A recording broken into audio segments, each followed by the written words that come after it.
അങ്ങനെ U G C net എക്സാമിൻ്റെ result വന്നു. നമുക്കറിയാം ഇപ്പോൾ റിസൾട്ട് 3 കാറ്റഗറി ആയിട്ടാണ് വരിക. Qualified for JRF and assistant professor, then qualified for assistant professor and admission to PhD, then admission to PhD.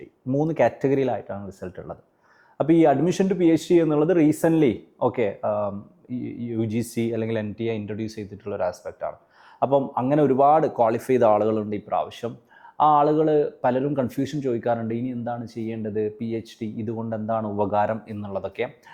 ഞാൻ മുമ്പ് ഒരു വീഡിയോയിൽ പറഞ്ഞിട്ടുണ്ട്, പലർക്കും അഡ്മിഷൻ ടു PhD ക്വാളിഫിക്കേഷനും അത്ര ഒരു വേർത്തായിട്ട് ഫീൽ ചെയ്യുന്നില്ല എന്ന് തോന്നുന്നു. ബട്ട് ഫസ്റ്റ് ഓഫ് ഓൾ ഞാൻ പറഞ്ഞു, ഈ എക്സാം എഴുതുന്ന അറൗണ്ട് 1% ആളുകൾക്കാണ് നെറ്റ് കിട്ടുന്നത്, അറൗണ്ട് 6% ആണ് നമുക്ക് 1% ആളുകൾക്കാണ് JRF കിട്ടുന്നത്, അറൗണ്ട് 6% ആളുകൾക്കാണ് നെറ്റ് കിട്ടുന്നത്, അറൗണ്ട് എക്സാക്ട് പെർസെൻറ്റേജ് അവർ പറഞ്ഞിട്ടില്ല, ആണ് അഡ്മിഷൻ ടു PhD കിട്ടുന്നത്. അപ്പോൾ ഫസ്റ്റ് ഓഫ് ഓൾ കൺഗ്രാജുലേഷൻസ്. ഈ പരീക്ഷയിൽ 88% ആളുകൾക്കും കിട്ടാത്ത ഒരു ക്വാളിഫിക്കേഷനാണ് നിങ്ങൾക്ക് കിട്ടിയിട്ടുള്ളത്. It's really A good effort. It's A good result. You can really be proud of that. This is A first thing. Second, great, കിട്ടി, ഇനി എന്താണ് ചെയ്യേണ്ടത്, ശരിക്കും എന്താണ് അഡ്മിഷൻ ടു PhD എന്നുള്ളതാണ് പലരുടെയും confusion. Basically admission to PhD എന്ന് പറഞ്ഞാൽ എന്താ ഉദ്ദേശിക്കുന്നതെന്ന് ചോദിച്ചാൽ, ഇന്ത്യയിലെ ഡിഫറെൻ്റ് ആയിട്ടുള്ള യൂണിവേഴ്സിറ്റികൾക്ക് PhD അഡ്മിഷന് ഡിഫറെൻറ്റ് പ്രോസസ്സുകളാണുള്ളത്. മോസ്റ്റ് ഓഫ് ദ കേസസ് എങ്ങനെ വരുന്നതെന്ന് ചോദിച്ചാൽ, ഒരു അഡ്മിഷൻ ടെസ്റ്റ് ഉണ്ടാവും. ആ അഡ്മിഷൻ ടെസ്റ്റിൽ നിന്ന് സെലക്ട് ചെയ്ത ആളുകൾക്ക് ഒരു ഇൻ്റർവ്യൂ ഉണ്ടാവും. ഇൻ്റർവ്യൂസിനോസ് ഡിസ്കഷൻ അങ്ങനെ, എന്നിട്ട് സെലക്ട് ചെയ്യുന്ന പ്രോസസ്സാണ് മെയിൻലി ത്രൂ ഔട്ട് ഇന്ത്യ യൂണിവേഴ്സിറ്റികളിൽ, കോളേജുകളിൽ PhD അഡ്മിഷനുള്ള പ്രോസസ്സുള്ളത്. അപ്പം അതുകൊണ്ട് തന്നെ ഡിഫറെൻറ്റ് യൂണിവേഴ്സിറ്റികൾ ഡിഫറെൻറ്റ് പരീക്ഷ നടത്തുന്നു എന്നുള്ള ഒരു ആസ്പെക്റ്റ്. അതിൻ്റേതായ പ്രശ്നങ്ങൾ, അതിൻ്റേതായ ലാഗിങ്, അതിൻ്റേതായ ട്രാൻസ്പെറൻസി ഇഷ്യൂസ്, അതിൻ്റേതായ പല ആസ്പെക്റ്റുകളും അല്ലെങ്കിൽ കൺസേണുകളും ഒക്കെ ഇല്ലാണ്ടാക്കുക, ട്രാൻസ്പെറൻസി കൊണ്ടുവരിക, അങ്ങനെയുള്ള it's a part of the growth ആണല്ലോ. ഉദ്ദേശത്തോട് കൂടിയിട്ടാണ് UGC ഒരു common entrance exam for PhD എന്നുള്ള രീതിയിൽ നെറ്റ് എക്സാമിന് കൺസിഡർ ചെയ്യുക എന്നുള്ള തീരുമാനത്തിലേക്ക് എത്തുന്നത്. അങ്ങനെയാണ് നമുക്ക് നോട്ടിഫിക്കേഷൻ മനസ്സിലാവുന്നത്. ഇറ്റ്സ് ലൈക്ക് നമ്മുടെ കേരളത്തിൽ അല്ലെങ്കിൽ ഇന്ത്യയിലുള്ള ഡിഫറെൻറ്റ് മെഡിക്കൽ കോളേജുകളിലേക്ക് ഡിഫറെൻറ്റ് ടെസ്റ്റ് നടത്തിയതിൽ നിന്ന് ഒരു നീറ്റ് എന്നുള്ള കോമൺ ടെസ്റ്റ് ആയതുപോലെ, ബാങ്കുകൾക്ക് ഡിഫറെൻറ്റ് എക്സാം നടത്തിയതുകൊണ്ട് IBPS എന്നൊക്കെ പറയുന്ന പോലെ കോമൺ ബാങ്ക് എക്സാം ഒക്കെ ആയതുപോലെയുള്ള ഒരു ആസ്പെക്റ്റ് തന്നെയാണ് ഡിഫറെൻറ്റ് യൂണിവേഴ്സിറ്റികൾക്കുള്ള ഡിഫറെൻറ്റ് PhD ടെസ്റ്റുകൾ ഒരു കോമൺ ആക്കുക എന്നുള്ളതാണ് നെറ്റിലെ അഡ്മിഷൻ ടു PhD എന്നുള്ളതുകൊണ്ട് ഉദ്ദേശിക്കുന്നത്. അപ്പോൾ അതേസമയം അത് പെട്ടെന്ന് കോമൺ ആക്കാൻ ഒരുപാട് ബുദ്ധിമുട്ടുകളുണ്ട്. ഒന്ന്, UGC അത് മാൻഡേറ്ററി ആക്കിയിട്ടൊന്നുമില്ല, അധികം വൈകാതെ അത് അങ്ങനെ ആക്കും എന്നുള്ളത് തന്നെയാണ് പറയുന്നത്. 2, അത് എല്ലാ കോളേജുകൾക്കും, എല്ലാ യൂണിവേഴ്സിറ്റികൾക്കും, എല്ലാ സ്ട്രീംസ് ഓഫ് PhDക്കും ഒരുമിച്ച് ചെയ്യാൻ പറ്റില്ല. കാരണം എന്താ വെച്ചാൽ ഒരുപാട് ഇൻ്റർ ഡിസിപ്ലിനറി PhD സബ്ജക്റ്റുകളൊക്കെ ഉണ്ട്. അല്ലെങ്കിൽ ഇപ്പം നോർമൽ നെറ്റ് എക്സാം വരാത്ത കുറേ സബ്ജക്റ്റുകൾ. ഇപ്പോൾ ഫോർ എക്സാമ്പിൾ നമ്മൾ പറയല്ലോ, ഈ കുസാറ്റിലൊക്കെ ഉള്ള മറൈൻ ബയോളജി എന്നൊക്കെ പറയുന്ന സബ്ജക്റ്റുകൾ, സംഭവങ്ങളൊക്കെ ഉണ്ട്. അപ്പോൾ മറൈൻ ബയോളജി എന്നുള്ളൊരു സബ്ജക്റ്റ് നെറ്റിലില്ല. പല ഇൻ്റർ ഡിസിപ്ലിനറി സബ്ജക്റ്റുകൾ പലതും എക്സാക്ട്ലി അങ്ങനെ നെറ്റിലില്ല. അപ്പോൾ അതുകൊണ്ട് തന്നെ എന്ത് സംഭവിക്കും, പെട്ടെന്ന് എല്ലാ PhD അഡ്മിഷനും ഈ പ്രോസസ്സിലൂടെ ആക്കുക എന്നുള്ളത് കുറച്ച് ബുദ്ധിമുട്ടാണ്. അപ്പോൾ അതുകൊണ്ട് തന്നെ പല യൂണിവേഴ്സിറ്റികളും ഇൻ്റർ ഡിസിപ്ലിനറി ആയിട്ടുള്ള ആസ്പെക്റ്റുകളിലേക്ക് ഇത് നടപ്പിൽ വരുന്നതിൻ്റെ ബുദ്ധിമുട്ടുകൾ അറിയിച്ചിട്ടുണ്ട്, അല്ലെങ്കിൽ പറഞ്ഞിട്ടുണ്ട്, സ്വന്തമായിട്ട് എക്സാമുകൾ നടത്തുന്നുണ്ട്. അപ്പം എങ്ങനെയാണ് ഇത് ഇവോൾവ് ചെയ്യാൻ പോകുന്നതെന്ന് ചോദിച്ചാൽ നമുക്ക് മനസ്സിലാവും. നിലവിലുള്ള സ്റ്റാറ്റസ് എന്താണെന്ന് ചോദിച്ചാൽ, UGC ഇത് മാൻഡേറ്ററി ആക്കിയിട്ടില്ല. പക്ഷേ ഇതാക്കണമെന്ന് UGC പറഞ്ഞിട്ടുണ്ട്. നോർമലി എല്ലാ യൂണിവേഴ്സിറ്റികളും അറ്റ്ലീസ്റ്റ് എക്സാക്റ്റ് സബ്ജക്റ്റുകളുണ്ടല്ലോ UGCയിലുള്ള. ഇപ്പം നേരത്തെ ഞാൻ പറഞ്ഞ പോലെ ഇൻ്റർ ഡിസിപ്ലിനറി സബ്ജക്റ്റുകൾക്ക് ഒരു പക്ഷേ ഇത് അപ്ലിക്കബിൾ ആക്കണം എന്നില്ല, അത് യൂണിവേഴ്സിറ്റികൾ സ്വന്തമായിട്ട് എക്സാം നടത്തിയോട്ടെ. പക്ഷേ മെജോറിറ്റി ഓഫ് ദി സബ്ജക്റ്റുകൾ, കൂടുതൽ PhD ചെയ്യുന്ന സബ്ജക്റ്റുകൾ എക്സ്പ്ലിസിറ്റ് ആയിട്ട് നെറ്റ് എക്സാം നടക്കുന്നത് കൊണ്ട് അത് UGCയിലേക്ക് കൊണ്ടുവരണം എന്നുള്ളത് തന്നെ, ഇതിലേക്ക് കൊണ്ടുവരണം എന്നുള്ളത് തന്നെയാണ് UGCയുടെ ഒരു ഇൻറ്റൻഷൻ എന്ന് മനസ്സിലാക്കുന്നത്. അപ്പോൾ അതുകൊണ്ട് many of the universities as of now ഈ മാർക്ക് കൺസിഡർ ചെയ്യുന്നുണ്ട്. ചില യൂണിവേഴ്സിറ്റികൾ സ്വന്തമായിട്ട് എക്സാം നടത്തുന്നുണ്ട്. ഇപ്പോൾ പല യൂണിവേഴ്സിറ്റികളും എന്താ ചെയ്യുന്നതെന്ന് ചോദിച്ചാൽ, സ്വന്തമായിട്ട് എക്സാം നടത്തിയിട്ട് ഒരു സെറ്റ് ഓഫ് ആളുകളെയും ഈ അഡ്മിഷൻ ടു PhD ആസ്പെക്റ്റിലേക്ക് എടുത്തിട്ട് സെറ്റ് ഓഫ് ആളുകളെയും ഇൻ്റർവ്യൂ കോമൺ ആയിട്ടൊക്കെ നടത്തുന്നുണ്ട്. അപ്പോൾ വളരെ സിമ്പിളായിട്ട് പറയുകയാണെങ്കിൽ, ഈ അഡ്മിഷൻ ടു PhD കിട്ടിയത് കൊണ്ട് എന്താണ് ബെനിഫിറ്റ് എന്ന് ചോദിച്ചാൽ, നോർമൽ യൂണിവേഴ്സിറ്റികളിൽ PhD അഡ്മിഷൻ ഉണ്ടാവുന്ന എൻട്രൻസ് എക്സാം നിങ്ങൾ എഴുതേണ്ടതില്ല. എൻട്രൻസ് എക്സാമിൽ നിന്ന് നിങ്ങൾ എക്സംപ്റ്റഡ് ആണ്. ഡയറക്റ്റ് ആയിട്ട് നിങ്ങൾക്ക് ഇൻ്റർവ്യൂ അറ്റൻഡ് ചെയ്യാം. That's a great achievement.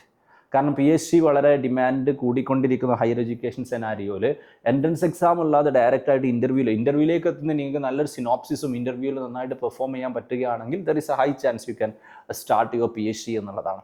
അപ്പോൾ നിങ്ങൾക്ക് കിട്ടിയിട്ടുള്ള ക്വാളിഫിക്കേഷൻ നിങ്ങളെ സഹായിക്കുന്നത് യൂണിവേഴ്സിറ്റികളിലേക്കുള്ള എൻട്രൻസ് ടെസ്റ്റിൽ നിന്ന് എക്സംഷൻ എന്നുള്ളതാണ്, അസഫ്ന എക്സംഷൻ എന്നുള്ളതാണ്. അത് മെജോറിറ്റി ഓഫ് ദി യൂണിവേഴ്സിറ്റികളും ഇതും ഉപയോഗിച്ച് തുടങ്ങിയിട്ടുണ്ട്. എല്ലാ യൂണിവേഴ്സിറ്റികളും ഉപയോഗിച്ച് തുടങ്ങിയിട്ടില്ല. വരും വർഷങ്ങളിൽ ഓൾമോസ്റ്റ് എല്ലാ യൂണിവേഴ്സിറ്റികളും ഇതിലേക്ക് വരും. അറ്റ്ലീസ്റ്റ് പോസിബിൾ ആയിട്ടുള്ള സബ്ജക്റ്റ്, അല്ലെങ്കിൽ UGC തന്നെ കുറച്ചുകൂടി കൺട്രോളൊക്കെ കൊണ്ടുവരും. എല്ലാ യൂണിവേഴ്സിറ്റികളും UGCയുടെ ഗ്രാൻഡ്, UGCയുടെ പല അക്രഡിറ്റേഷൻ വേണ്ടി വരും. അപ്പോൾ ഇത് ഉപയോഗിച്ചാൽ മാത്രമേ, ഇപ്പം അത് കൊണ്ടുവരാത്തത് ഞാൻ മനസ്സിലാക്കുന്നത്, ഒന്ന് അത് സിസ്റ്റം വരുന്നേ ഉള്ളൂ. ഓക്കെ, അതോടൊപ്പം തന്നെ പല യൂണിവേഴ്സിറ്റികളും ഇൻ്റർ ഡിസിപ്ലിനറി സബ്ജക്റ്റുകൾ എന്താണ് ചെയ്യേണ്ടതിനെ കുറിച്ച് വ്യക്തമായ ക്ലാരിറ്റി UGC കൊടുത്തിട്ടില്ല എന്നുള്ളതൊക്കെ കൊണ്ടാണ്. പിന്നെ മാത്രമല്ല ഇതിൽ ചെറിയൊരു ഒരു ക്ലാരിറ്റി കുറവുകൂടി ഉണ്ട്. PhDയുടെ വാലിഡിറ്റി 1 year ആണ് എന്നൊക്കെ UGC പറയുന്നുണ്ട്, മുമ്പ് നോട്ടിഫിക്കേഷനും വന്നിട്ടുണ്ട്. അതായത് PhD അഡ്മിഷൻ കിട്ടിയതിനുള്ളിൽ 1 yearൻ്റെ ഉള്ളിൽ അതിന് ജോയിൻ ചെയ്യണം എന്നൊക്കെ പറയുന്നുണ്ട്. പക്ഷെ അത് എത്രത്തോളം പ്രാക്ടിക്കബിൾ ആവും എന്നുള്ള കൺഫ്യൂഷനും ഉണ്ട്. ഓക്കെ, അപ്പോൾ ബേസിക്കലി ഇത്ര മനസ്സിലാക്കുക, PhDക്ക് അഡ്മിഷൻ വിളിക്കുന്ന സമയത്ത് യൂണിവേഴ്സിറ്റികളിൽ നിങ്ങൾക്ക് എൻട്രൻസ് എക്സാം എഴുതാതെ ഇൻ്റർവ്യൂവിന് നിങ്ങൾക്ക് പോവാം. അപ്പോൾ നിങ്ങൾ എന്താണ് ചെയ്യേണ്ടത്? നിങ്ങൾ ഇപ്പം ചെയ്യേണ്ടത് എന്താ? 2 കാര്യങ്ങളാണ് നിങ്ങൾ ചെയ്യേണ്ടത്. ഒന്ന്, എല്ലാ യൂണിവേഴ്സിറ്റികളും ഇതായിട്ടില്ല എന്നുള്ളത് കൊണ്ട് തന്നെ നിങ്ങളുടെ PG കഴിഞ്ഞിട്ടുണ്ടെങ്കിൽ നിങ്ങൾ PhD അഡ്മിഷൻ്റെ നോട്ടിഫിക്കേഷനുകൾ നോക്കുക. ഏത് യൂണിവേഴ്സിറ്റികളാണ് ഈ ഒരു പ്രോസസ്സ് മെജോറിറ്റി കൺസിഡർ ചെയ്യുന്ന യൂണിവേഴ്സിറ്റികൾ നിങ്ങൾ അപ്ലൈ ചെയ്യുക എന്നുള്ളതാണ് നിങ്ങൾ ഫസ്റ്റ് ചെയ്യേണ്ട ഒരു കേസ്. അപ്പോൾ ഏതൊക്കെ യൂണിവേഴ്സിറ്റികളാണ്, എങ്ങനെയൊക്കെയാണ് അഡ്മിഷൻ പ്രോസസ്സ് ചെയ്യുക എന്നുള്ളത് ചോദിച്ചാൽ എയ്ഫറിൻ്റെ PhD ഗൈഡൻസിന് വേണ്ടിയിട്ട് നമ്മൾ റിസർച്ച് ഗൈഡൻസ് അല്ലെങ്കിൽ റിസർച്ച് കണക്ട് ഗൈഡൻസ് കമ്മ്യൂണിറ്റി ഒക്കെ ഉണ്ട്. ആ വാട്സപ്പ് ഗ്രൂപ്പിൻ്റെ കമ്മ്യൂണിറ്റിയുടെ ലിങ്കൊക്കെ ഞാൻ ഈ യൂട്യൂബ് വീഡിയോയുടെ ഡിസ്ക്രിപ്ഷനിൽ ഇടാം. നിങ്ങൾക്ക് ആ ഒരു കമ്മ്യൂണിറ്റിയിൽ ജോയിൻ ചെയ്യാവുന്നതാണ്.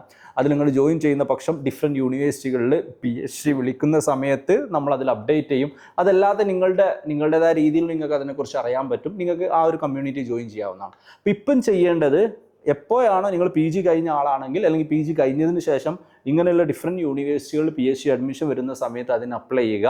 സോ നിങ്ങൾക്ക് ഡയറക്റ്റായിട്ട് ഇൻ്റർവ്യൂ കാൾ കിട്ടും. രണ്ടാമതായിട്ട് ചെയ്യേണ്ടത്, ഇനി നിങ്ങളെ സംബന്ധിച്ച് ഇൻ്റർവ്യൂ ക്വാളിഫൈ ചെയ്യുക എന്നുള്ളതാണ്. അത് JRF എല്ലാവർക്കും ഇമ്പോർട്ടൻ്റ് ആയിട്ടുള്ളൊരു ആസ്പെക്റ്റ് തന്നെയാണ്. അപ്പോൾ നല്ലൊരു സിനോപ്സിസ് ഉണ്ടാക്കുക. ഓക്കെ, അതിന് റെഡി ആവുക. അതുപോലെ തന്നെ മോക്ക് ഇൻ്റർവ്യൂകളോ PhDക്കൊക്കെ ജോയിൻ ചെയ്ത ആളുകളായിട്ട് ഡിസ്കസ് ചെയ്യുക. നിങ്ങൾ ഇൻ്റർവ്യൂവിന് റെഡി ആവുക. ഓക്കെ, ഇൻ്റർവ്യൂവിന് റെഡി ആവുക എന്നുള്ളതാണ്. സോ ഇത്രയാണ് പറയാനുള്ളത്. എന്തെങ്കിലും കൺഫ്യൂഷൻസ് ഉണ്ടെങ്കിൽ കമൻറ്റ് സെക്ഷനിൽ പറയാം. ഒന്നുകൂടി ഞാൻ സമ്മറൈസ് ചെയ്യുക. കിട്ടിയ ആളുകളോട് കൺഗ്രാജുലേഷൻ, നിങ്ങൾ റിയലി ഒരു എൻട്രൻസ് എക്സാംഷൻ PhD അഡ്മിഷനിൽ കൂടുതൽ സാധ്യതകൾ ഉണ്ടാക്കിയിട്ട് നിങ്ങൾ ഇപ്പോൾ ചെയ്യേണ്ടത് ഇത്രയേ ഉള്ളൂ. ഓരോരോ യൂണിവേഴ്സിറ്റികളിൽ PhD അഡ്മിഷൻ വരുന്ന സമയത്ത് അഡ്മിഷൻ അപ്ലൈ ചെയ്യുക. 2 സിനോപ്സിസ് ഒക്കെ റെഡി ആക്കുക. ഇൻ്റർവ്യൂവിന് റെഡി ആവുക. ഇത്ര ചെയ്താൽ മതി. അങ്ങനെ ചെയ്താൽ ഇൻ്റർവ്യൂ അറ്റൻഡ് ചെയ്ത് നന്നായി പെർഫോം ചെയ്ത് നിങ്ങൾക്ക് ഇത് ഉപയോഗിച്ചിട്ട് നിങ്ങൾക്ക് PhD ജോയിൻ ചെയ്യാം. അതിനുശേഷം നിങ്ങൾക്ക് നെറ്റ് എക്സാം എഴുതാം. അതിനുശേഷം നിങ്ങൾക്ക് JRF ക്വാളിഫൈ ചെയ്യാം. JRF ക്വാളിഫൈ ചെയ്തിട്ട് ഫെലോഷിപ്പ് കിട്ടാം. പലരും ചോദിക്കുന്ന ഒരു കേസാണ്, അങ്ങനെ ജോയിൻ ചെയ്ത ഫെലോഷിപ്പ് ഉണ്ടാവുമോ എന്നുള്ളത്. അങ്ങനെ ജോയിൻ ചെയ്ത നോർമലി JRF ഫെലോഷിപ്പ് ഉണ്ടാവില്ല. പക്ഷെ ചില യൂണിവേഴ്സിറ്റികൾ, പല യൂണിവേഴ്സിറ്റികളും പല കോളേജുകളും അവരുടേതായ ഒരു എമൗണ്ട്, ഒരു സ്റ്റൈപ്പൻഡ് എന്നൊക്കെ പറയുന്ന പോലെ ഒരു എമൗണ്ട് കൊടുക്കുന്നുണ്ട്. അതിൽ മെജോറിറ്റി ഓഫ് ദി യൂണിവേഴ്സിറ്റികളും JRFൻ്റെ എമൗണ്ട് ഒന്നുമില്ല, ചെറിയ എമൗണ്ടാണ് കൊടുക്കുന്നത്. അപൂർവം യൂണിവേഴ്സിറ്റികൾ JRF എമൗണ്ടുമായിട്ട് സിമിലർ ആയിട്ടുള്ള എമൗണ്ട് ഒക്കെ കൊടുക്കുന്നുണ്ട്, അപൂർവമാണ്. ഓക്കെ, സോ ഒരു സ്റ്റൈപ്പൻഡ് ഉണ്ടായേക്കാം, പക്ഷെ അത് വളരെ ചെറിയ എമൗണ്ട് ആയിരിക്കും. അപ്പോൾ നിങ്ങൾ ക്വാളിഫൈ ചെയ്താലും നിങ്ങൾ PhDക്ക് ജോയിൻ ചെയ്യുക, JRFന് വേണ്ടിയിട്ട് പ്രിപ്പയർ ചെയ്യുക. ഓക്കെ, കൂടുതൽ ഇതിനെക്കുറിച്ച് update notification regarding PhD admission കിട്ടാൻ നമ്മുടെ റിസർച്ച് കണക്ട് കമ്മ്യൂണിറ്റിയിൽ ജോയിൻ ചെയ്യുക. ലിങ്ക് യൂട്യൂബ് വീഡിയോയുടെ ഡിസ്ക്രിപ്ഷനിൽ ഉണ്ട്. So that's it. Thank you.